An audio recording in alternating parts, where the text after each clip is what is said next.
toujours en direct avec nos invités, avec Jonathan Sixou, avec Denis de Montpion. On évoque la grève des contrôleurs de la SNCF qui perturbe considérablement les déplacements, vous le savez, laissant des milliers de voyageurs sans solution.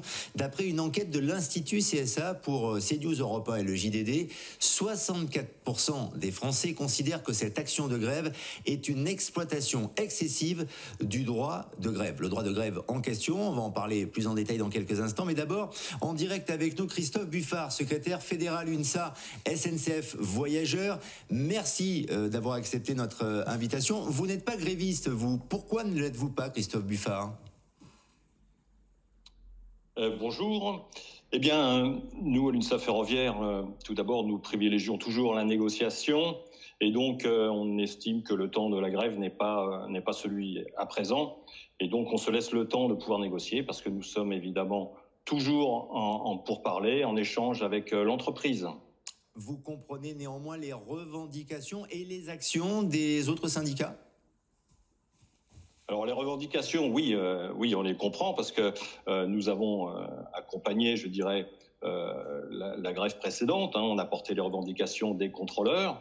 Aujourd'hui, l'entreprise a quand même mis sur la table des ouvertures de négociations telles qu'elles étaient annoncées à la fin du conflit de 2022. Donc nous sommes dans ce temps-là.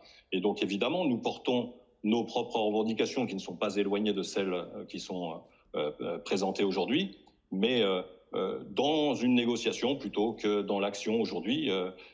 On estime à l'UNSA Ferroviaire que le temps de la négociation est le temps présent et que le temps d'un mouvement peut-être plus dur, on pourrait qualifier de grève, ça sera un temps ultérieur si les négociations n'aboutissent pas. Exactement. Donc là, pour l'instant, vous comprenez les revendications. En revanche, les actions en pleine vacances scolaires du mois de février, vous les comprenez un peu moins car cela rend peut-être aussi la SNCF, votre emploi, votre profession, impopulaire vis-à-vis des Français qui, chaque année, inexorablement se plaignent des grèves de la SNCF. Oui, alors, bon, ce n'est pas notre manière de fonctionner, immanquablement. Quand nous devons déposer des préavis, on évite les vacances de Noël, les vacances de février, bien sûr, parce que ça crée une gêne. Et puis, c'est pas très, très populaire de notre point de vue. Donc, il faut aussi comprendre que c'est un temps fort pour porter les revendications auprès de l'entreprise. Donc, nécessairement, en tout cas, ce n'est pas notre mode de fonctionnement à l'UNSA Ferroviaire. Est-ce qu'on peut parler, Christophe Buffard, au sein des syndicats et des désaccords qui peuvent être les vôtres, même si on a bien compris que les revendications et la négociation étaient communes avec l'intersyndicale, est-ce que vous avez le sentiment qu'il y a un décalage néanmoins entre l'UNSA, la CFDT, qui avait signé l'accord du mois de novembre avec la menace de la grève à Noël, et Sudrail et CGT Cheminots qui sont majoritaires, si j'ai bien compris, et qui sont les plus actifs dans la grève qui nous préoccupe actuellement? Je crois que c'est plutôt une question de vision et de point de vue. Voilà, nous portons vraiment les revendications des ASCT, des contrôleurs, donc de manière uniforme. On se rejoint sur beaucoup de choses, comme je vous l'ai dit juste avant. C'est vraiment un point de méthode. Et nous sommes vraiment dans le temps de la négo. Pour l'instant, on n'est pas du tout dans un temps ferme de mouvement et d'action. Savez-vous si la grève va continuer dans les jours prochains? Normalement, cette grève des contrôleurs, elle devrait se terminer demain matin à 8 h, mais on nous parle de grève d'aiguilleurs également ou d'autres corps de métier. Est-ce que vous avez des informations qui pourraient aider d'un point de vue pratique, notamment nos téléspectateurs? Alors, je n'ai pas vraiment d'informations fiables, je dirais, puisque ça ne vous aura pas échappé que le mouvement vient des contrôleurs eux-mêmes. Et donc, c'est eux qui fixent un petit peu le temps, puisque en règle générale, ce sont les assemblées générales qui fixent les points à venir, les points futurs. Pour l'instant, je n'ai aucune information de mouvement ou de report d'un préavis sur un week-end à venir ou sur une date à venir.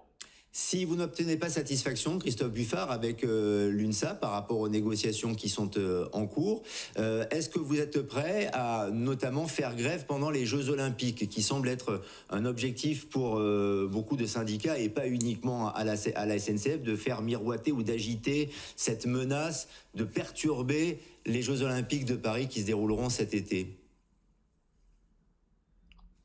Alors, au risque de me répéter, excusez-moi, nous sommes encore en période de négociation avec l'entreprise sur le point des Jeux Olympiques. Et si elles n'aboutissent pas les négociations, Christophe Buffard, pardonnez-moi de me répéter également, si elles n'aboutissent pas?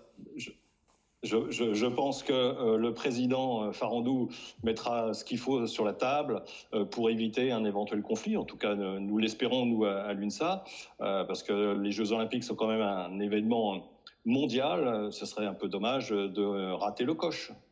Avez-vous le sentiment, et je terminerai avec cela, que finalement à la SNCF, il y a des acquis sociaux qui, au regard de beaucoup de Français, ressemblent à certains privilèges? Et voilà pourquoi la communication passe mal et que beaucoup de Français également ne comprennent pas ces mouvements de grève.